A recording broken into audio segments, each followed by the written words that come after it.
Hello students, welcome to LR classes. আমি Soma Jos. আজকে আমি তোমাদের ক্লাস 3 যে 16 নম্বর চ্যাপ্টারটা রয়েছে, ক্লাস 3 যে বাংলা বই, সেই বাংলা বইয়েরই 16 নম্বর চ্যাপ্টারটা নিয়ে আজকে তোমাদের সাথে আলোচনা শুরু করব। তো এই আজকে যে 16 নম্বর চ্যাপ্টারটা আমরা পড়বো, তার আগে অনেক চ্যাপ্টার যেগুলোতে গল্প বলো, কবিতা বলো, আমরা সেগুলো পড়েছি, আলোচনা করেছি। এই গল্প বলো বা কবিতা, সেগুলোর মধ্যে কিছু কিছু গল্প কিন্তু প্রচলিত গল্প ছিল। প্রচলিত অর্থাৎ তৎকালীন সময়ে যে সামাজিক পরিস্থিতি, সেই সমস্ত কিছু নিয়ে মানুষকে শিক্ষা দেওয়ার জন্য কিছু গল্প লেখা হয়েছিল।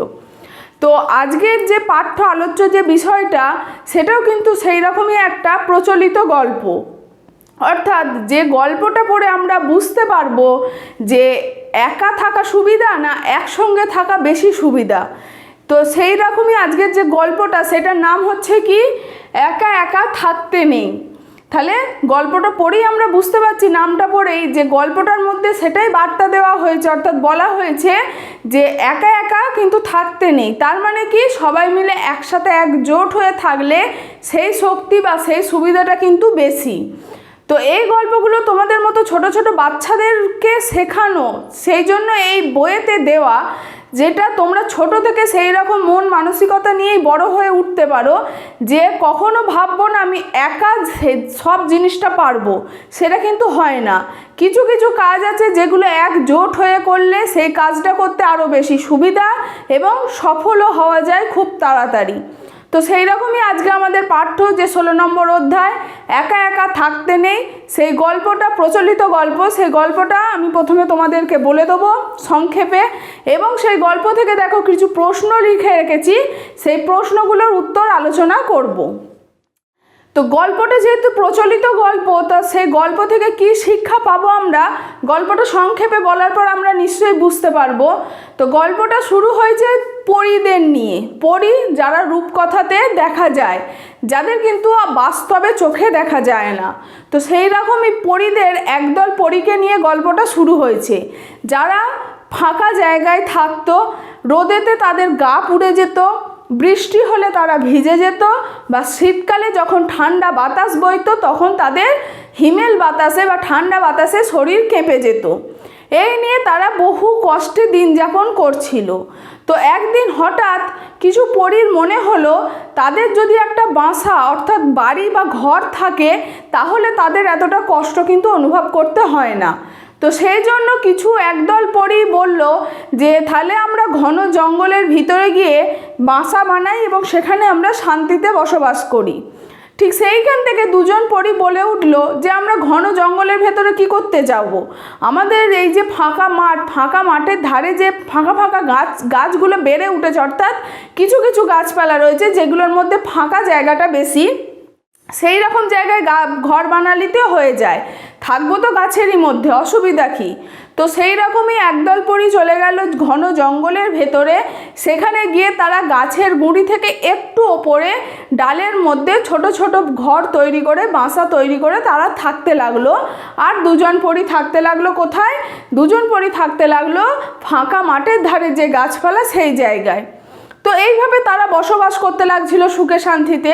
কিন্তু গল্পের মধ্যে একটা কথা আছে যে সবার সব দিন সমান যায় না। তো এই কথাটা কী জন্যে তাৎপর্যপূর্ণ, সেটা তো আমি পরে তোমাদের সাথে আলোচনা করব।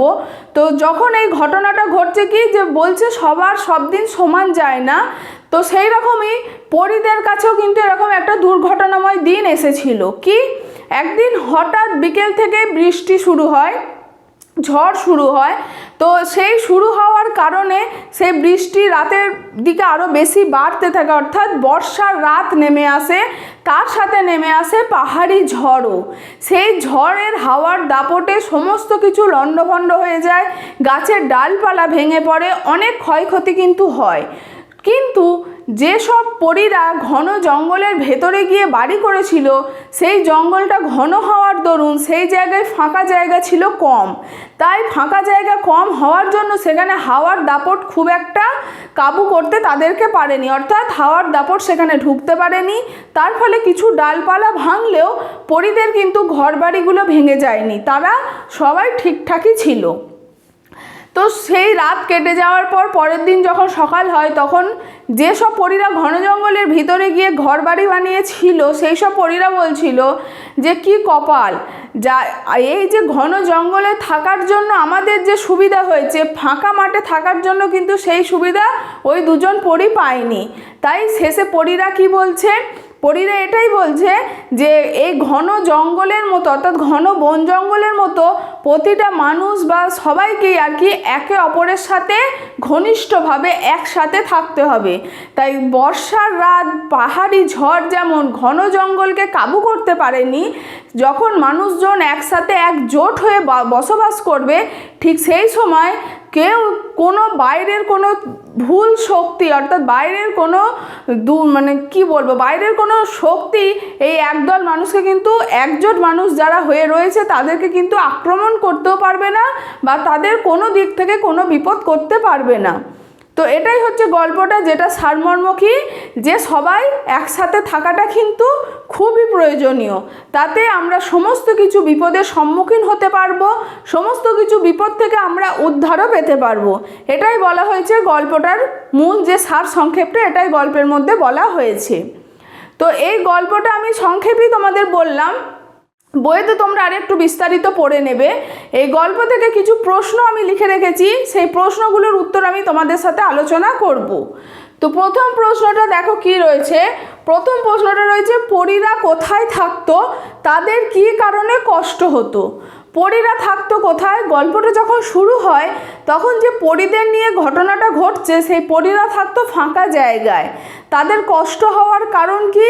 তাদের কষ্ট হওয়ার কারণ যেহেতু তাদের মাথার ওপর কোনো ছাদ ছিল না, মানে কোনো তাদের আবাসন কিছু ছিল না, তারা যেহেতু ফাঁকা জায়গায় থাকতো তাই তাদের রোদ উঠলে সেই রোদের তাতে তাদের দেহ পুড়ে যেত। আবার যখন বৃষ্টি হতো সেই বৃষ্টির জলে তারা ভিজে যেত। আবার শীতকালে যখন হিমেল বাতাস বয়ে যেত অর্থাৎ ঠান্ডা বাতাস বয়ে যেত ঠিক সেই সময় তাদের শরীরে শীত বা কাঁপুনিও দেখা দিত। এইভাবে তারা রোদ, ঝড়, জল, বৃষ্টি, ঠান্ডা সমস্ত কিছুকে উপেক্ষা করেও কিন্তু কষ্ট করেও তারা ফাঁকা জায়গাতেই থাকছিল। এরপর কি বলছে, কষ্ট থেকে রেহাই পেতে তারা কি ভাবলো। কষ্ট থেকে রেহাই পেতে পরীরা কি ভেবেছিল? কিছু পরী ভেবেছিল ঘন জঙ্গলের ভেতরে গিয়ে ঘরবাড়ি বানিয়ে তারা থাকবে, তাতে তাদের এই রোদ, বৃষ্টি, ঠান্ডা থেকে তারা কষ্ট থেকে রেহাই পাবে।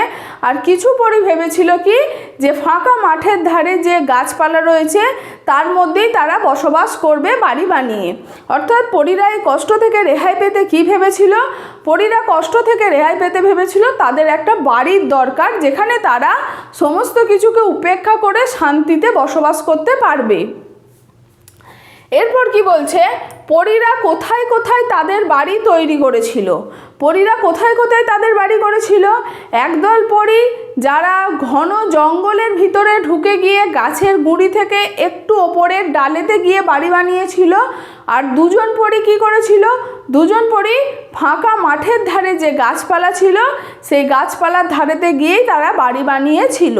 তাহলে পরীরা ভাগ হয়ে গিয়ে, যে একদল পরী ছিল তারা কিন্তু ভাগ হয়ে গিয়ে দু জায়গায় দুরকমভাবে বাড়ি বানিয়েছিল। এরপর কি বলছে, সব দিন সমান যায় না বলতে কি বোঝানো হয়েছে। এই কথাটা আমি যখন গল্পটা আলোচনা করছিলাম তখনও কিন্তু তোমাদের বলেছি।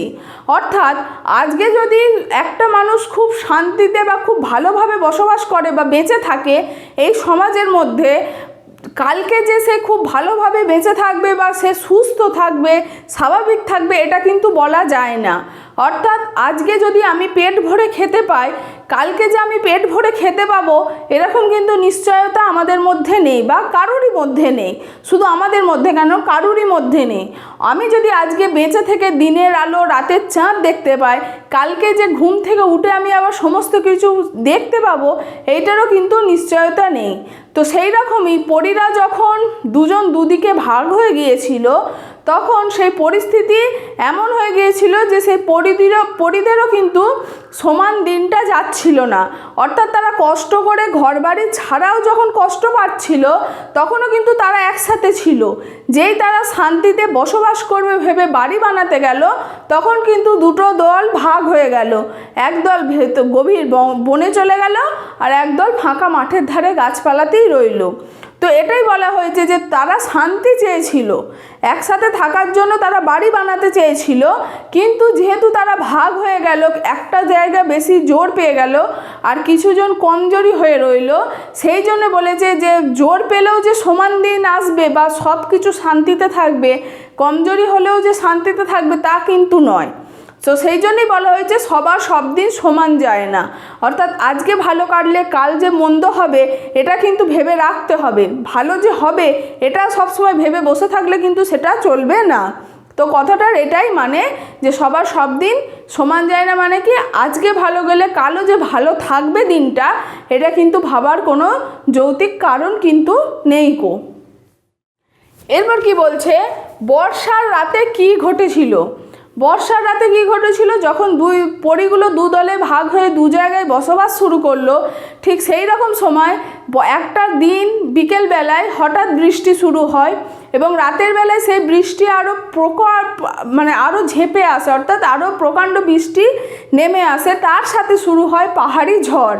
সেই পাহাড়ি ঝড়ের যে হাওয়া, সেই হাওয়ার দাপটে কি হয়েছিল, মাঠের ধারে যেসব গাছপালা সেসব গাছপালা ভেঙে পড়ে গিয়েছিল, সমস্ত কিছু লণ্ডভণ্ড হয়ে তছনছ হয়ে গেছিল। তো সেই বর্ষার রাতে কি হয়েছিল, যেসব পরীরা ফাঁকা মাঠের ধারে গাছপালায় বসবাস শুরু করেছিল তাদের যে বাসস্থান সেগুলো কিন্তু ভেঙে পড়ে গিয়েছিল, কিন্তু ঘন জঙ্গলের ভিতরে যেসব পরীরা বাস করছিল তাদের বাড়ি অক্ষত অবস্থাতেই ছিল। এর পরের প্রশ্ন কি বলছে, ঘন বন আর মাঠ এই দুই জায়গায় থাকা পরীদের কি দশা হলো।